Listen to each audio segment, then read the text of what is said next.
Hi friends, அனைவருக்கும் வணக்கம். இன்றைக்கி நம்ம நிஜு கிச்சன்ஸில் ஃப்ரிட்ஜ் எப்படி க்ளீன் பண்ணுறதுன்னு பார்க்க போகிறோம். இங்கே பாருங்கள், என் ஃப்ரிட்ஜில் இருந்தெல்லாம் எடுத்துட்டேன். இப்போ நான் இது க்ளீன் பண்ண போகிறேன். பாருங்கள், நான் இந்த ஃப்ரிட்ஜுக்கு அடியில் இந்த மேட் போட்டு வச்சுருப்பேங்க. எது சிந்துனாக்கா அழுக்காகாமல் இருக்கும். அதுக்காக பாருங்கள், தெரியுதா? இந்த மாதிரி மேட் போட்டு வச்சிட்டிங்கன்னா அடியில் பாருங்களேன், ஃபுல்லாக நீட்டாக இருக்கும். க்ளீன் பண்ணுறது நமக்கு ஈஸியாக இருக்கும். இந்த மேட்லாம் மட்டும் எடுத்து அலசிட்டு வாஷ் பண்ணிட்டோன்னாக்கா பளிச்சுன்னு ஆகிடும். ஃப்ரீசரில் உள்ளது எல்லாத்தையும் நான் எடுத்துட்டேன். இப்போ இது எல்லாத்தையும் நான் ஃபஸ்ட்டு வாஷ் பண்ணிவிட்டு அப்புறம் இதை எப்படி க்ளீன் பண்ணி அரேஞ்ச் பண்ணுறதை நான் உங்களுக்கு காட்டுறேன்.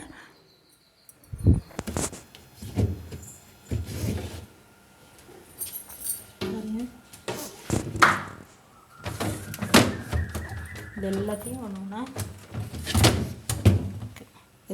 ஒன்றா கழட்டிட்டு நான் இப்போ நல்லா வாஷ் பண்ணி வைக்க போகிறேன். பாருங்கள், இப்போ ஃப்ரிட்ஜிலேருந்து எடுத்தது எல்லாத்தையும் நம்ம வாஷ் பண்ணி நல்லா காய வச்சுட்டேன். அடுத்து இதை நம்ம தொடச்சி வச்சுக்கலாம். தண்ணி வடித்ததும் தொடச்சி வச்சுட்டு அடுத்து ஃப்ரிட்ஜில் எப்படி அரேஞ்ச் பண்ணுறது பார்க்கலாம். பாருங்கள், இந்த மேட்லாம் அலசி காய போட்டேன். எல்லாத்தையும் நம்ம தண்ணி வடித்ததும் தொடச்சிடணுங்க. இது இந்த மாதிரி நீங்கள் பண்ணிங்கனாக்கா 6 மந்த்க்கு ஒன்ஸ் நீங்கள் க்ளீன் பண்ணாலே போதும். மாதம் க்ளீன் பண்ண வேண்டியதில்லை. இப்போ ஃப்ரிட்ஜு துடைக்கிறதுக்கு நான் கொஞ்சம் வெதுன்னு நல்ல தண்ணி வச்சுருக்கேங்க. ஒரு டப்பியில் வெதுன்னு கை பொறுக்கிற அளவுக்கு சூடில் இப்போ நான் இதில் ஒரு ட்ராப்ஸ் சிந்தட்டிக் வினிகர் விட்டுறேங்க.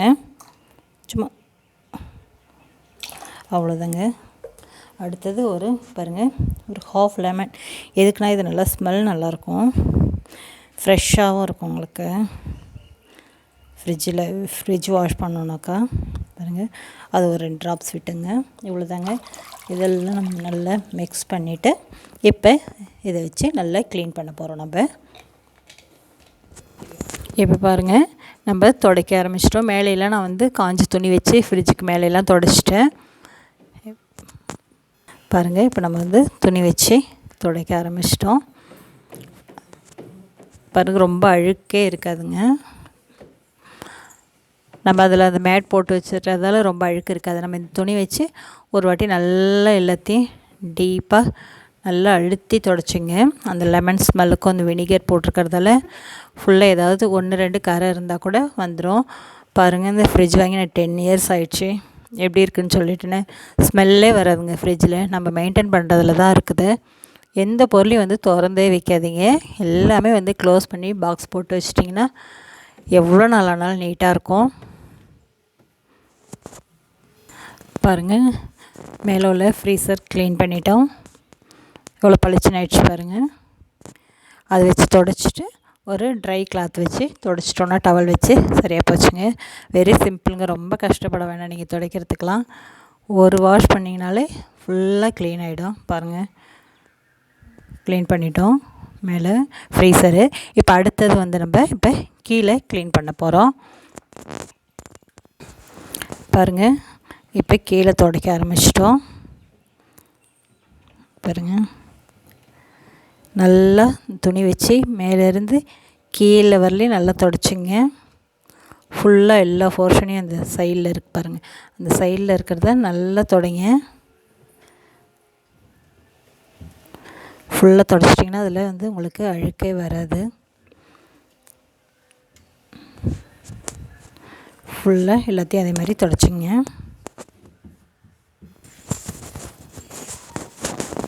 பாருங்கள், கீழே ஃபுல்லாக க்ளீன் பண்ணி துடைச்சிட்டோம். நீட்டாக இருக்குதுங்களா? பாருங்கள், ஃபுல்லாக கீழெல்லாம் அந்த கார்னரில் நல்லா துடைச்சிருங்க. அவ்வளோதான். இதுக்கப்புறம் நான் 6 மந்த் கழித்து தான் க்ளீன் பண்ணுவேன். பாருங்கள், எவ்வளோ நீட்டாக இருக்குதுன்னு. அடுத்தது இது டோர். இதையும் நல்லா க்ளீன் பண்ணிவிடுங்க. ஒரு வாட்டி தாங்க நான் வாஷ் பண்ணேன். வாஷ் பண்ணிவிட்டு ஒரு டவல் வச்சு தொடச்சாச்சு. இப்போ நம்ம வெளியில் க்ளீன் பண்ணலாம். இப்போ நம்ம வெளியில் அவுட்ரு துடைக்கிறோம். First handle துடைச்சிடுங்க. நல்லா அதில் தான் அழுக்கு இருக்கும் எப்போதும். அது கூட டெய்லி நீங்கள் எப்பப்போ தொடச்சிட்டிங்கன்னா அந்த இடமும் நீட்டாக இருக்கும். பாருங்கள், ஃபுல்லாக நல்லா மேலேருந்து தொடச்சிட்டு அப்புறம் இதையும் ஒரு ட்ரை கிளாத் போட்டு நம்ம தொடச்சிக்கலாம். அவுட்டரெல்லாம் தொடச்சிட்டோம். அவ்வளோதான் முடிஞ்சது ஃப்ரிட்ஜ் க்ளீனிங். பாருங்கள், இது ஒரு 5 மினிட்ஸ் அப்படியே விட்டுடுங்க. கொஞ்சம் நல்லா ட்ரை ஆனதும் அதுக்கப்புறம் அது உள்ள எல்லாத்தையும் அரேஞ்ச் பண்ணிடலாம். கொஞ்சம் நேரம் காயிட்டோம். பாருங்கள், எல்லாம் போட்டு காஞ்சிடுச்சு, எல்லாம் தொடச்சி மாட்டியாச்சு. இப்போ நான் வந்து இதுக்கு மேலே வந்து நான் அடுத்தது என்ன போட போகிறேன்னா ஷீட் போட போகிறேன். சொல்லியிருந்தோம் இல்லைங்களா, டேபிள் மேட் இருக்கு இல்லைங்களா, அந்த ஷீட்டுங்க. பாருங்கள், இந்த மாதிரி போட்டுட்டோன்னாக்கா உங்களுக்கு அந்த கிளாஸ்லாம் அழுக்காகாது. கரெக்டாக ஃபிக்ஸ் ஆகணும். அது அதோட மேட் இல்லை, அது வந்து கீழே இதில் போடணும், பால் ட்ரேக்கு. பாருங்கள், இதுக்கு மேட் போட்டுட்டோம். கீழ் பாக்ஸுக்கு பாருங்கள், மேல் கவர், கீழே இந்த பால் ட்ரேக்கு எல்லாத்துக்கும் கவர் போட்டிங்கன்னா பால் கவர்லாம் கழுவி வச்சுட்டா கூட அழுக்காகாது. கீழே வெஜிடபிள் வைக்கிறதுக்கு எல்லாத்துக்குமே கரெக்டாக இருக்கும். பாருங்கள், இந்த மாதிரி போட்டு வச்சுட்டிங்கன்னா நீங்கள் 6 months ஒன்ஸாக க்ளீன் பண்ணலாம். மந்த்லி ஒரு வாட்டி அந்த மேலே அந்த மேட்டை மட்டும் நீங்கள் தொடச்சி விட்டுட்டிங்கன்னா போதும். ஏதாவது சிந்தி இருந்ததுன்னா மெயின்டைன் பண்ணுறது ஈஸியாக இருக்குங்க. இப்போ எல்லாம் வச்சுட்டோம். இப்போ அதுக்கு அடுத்தது நம்ம எல்லாத்தையும் எப்படி அரேஞ்ச் பண்ணி வைக்கலான்னு சொல்கிறேன். பாருங்கள், ஃப்ரீசரில் அரேஞ்ச் பண்ணியாச்சு. இது ரவா வந்து வெளியிலேருந்து வண்டு வந்துடும். அதனால் நான் எப்போதும் ஃப்ரீசரில் வச்சுருவேன். இது கார்ன்ஃப்ளவர் மாவு வச்சுருக்கேன். பார்த்திங்கன்னா இந்த சின்ன பேஸ்கெட்டில் பார்த்திங்கன்னா பேக்கிங் சோடா, இந்த கேக் பண்ணுற ஐட்டத்துக்கெலாம் ப்ரெட் க்ரம்ஸு, கட்லெட் பண்ண அந்த ஐட்டம்லாம் இந்த சின்ன பேஸ்கெட்டில் போட்டு வச்சுருக்கேங்க. இது பாக்ஸ் இல்லைன்னா எந்தெந்த மசாலான்னு தெரியாது. அதனால் அந்த ஐட்டம்லாம் நான் எப்போதும் இதிலே வச்சுக்கிறது, அப்போ தான் தெரியும். அதனால் இங்கே பார்த்திங்கன்னா போஸ்ட் இதில் பாதி இருக்குது. வெளியில் வச்சா கட்டி பிடிச்சிட்டுன்னு பாதி கொட்டிட்டு இந்த மேலே வச்சுருக்கேங்க. அவ்வளோதான், ஃப்ரீசரில் வச்சுருக்கேன். ரொம்ப தம் பண்ணுறதில்ல நான். இங்கே பார்த்திங்கன்னா கீழே இது வந்து ஸ்டீல் பாக்ஸில் வந்து சாமிக்கு பூங்க, அது வந்து இதில் போட்டு வச்சுருக்கேன். இந்த ஒரு பேஸ்கெட் பார்த்திங்கன்னா பாருங்கள், இதில் வந்து இந்த கடுகு, வெந்தயம், ஜீரகம்லாம் இருக்கும் இல்லைங்களா, அது வந்து மசாலா பாக்ஸில் போட்டது போக பேலன்ஸ் வந்து இங்கே போட்டு வச்சுருவேன். இது பார்த்திங்கன்னா இந்த பாக்ஸ் வந்து கருவேப்பிள்ளைக்கு, இது வந்து பச்சை மிளகா, இது வந்து கொரியண்டர் லீஃப் போடுறதுக்கும், இது வந்து இஞ்சி போடுறதுக்கு வச்சுருக்கேங்க. இது வந்து இஞ்சி பூண்டு மசாலா இதில் அரைச்சி வச்சுருவேன். இதில் இன்றைக்கி கட்லெட் மாவு இருக்குது, அதனால் இது ஃப்ரிட்ஜில் ஸ்டோர் பண்ணி வச்சுருக்கேன். இந்த ஸ்டோரேஜ் ஐட்டம்லாம் இதில் வச்சுருவேன். ஃப்ரிட்ஜ் க்ளீன் பண்ண போகிறோன்னு சொல்லி இன்னும் மாவு அரைக்கலை, இன்றைக்கி தான் அரைச்சி வைக்கணும். இதில் பார்த்திங்கன்னா பட்டர், மில்க்லாம் இதில் வச்சிடுறது.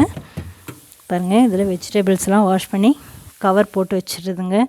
அப்படியே வச்சோன்னா ட்ரை ஆகிடும். ஒரு கவர் போட்டு வச்சிங்கனாக்கா நீட்டாக இருக்கும். இந்த மாதிரி வச்சிட்டிங்கன்னா உங்களுக்கு ஃப்ரெஷ்ஷாக இருக்கும். எதுவும் ஓப்பன் பண்ணால் வைக்காதீங்க. அவ்வளோதாங்க. இப்போ இந்த போர்ஷன்ஸ் முடிஞ்சிச்சு, இதை க்ளோஸ் பண்ணிடலாம். இது பார்த்திங்கன்னா இது நான் வந்து 1 monthக்கு நீர் கோலம் போடுறதுக்கு மாவு அரைச்சி ஃப்ரிட்ஜில் வச்சுடுவேன்.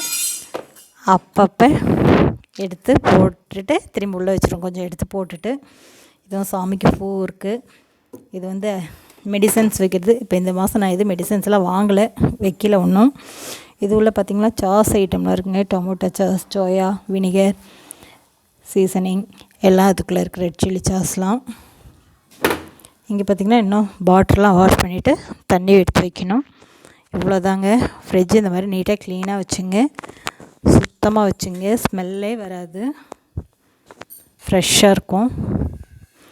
ஸ்மெல் வராமல் இருக்கணும்னா நீங்கள் ஒரு 1/2 லெமனை கட் பண்ணி இந்த கார்னரில் இப்படி வச்சிட்டிங்கன்னா டோர் பக்கத்தில் எப்போதும் வந்து பேட் ஸ்மெல் வராது. நீட்டாக வச்சுங்க. இந்த வீடியோ உங்களுக்கு பிடிச்சிருந்ததுன்னா லைக் பண்ணுங்கள், ஷேர் பண்ணுங்கள், மறக்காமல் சப்ஸ்கிரைப் பண்ணுங்கள், கமெண்ட் பண்ணுங்கள்.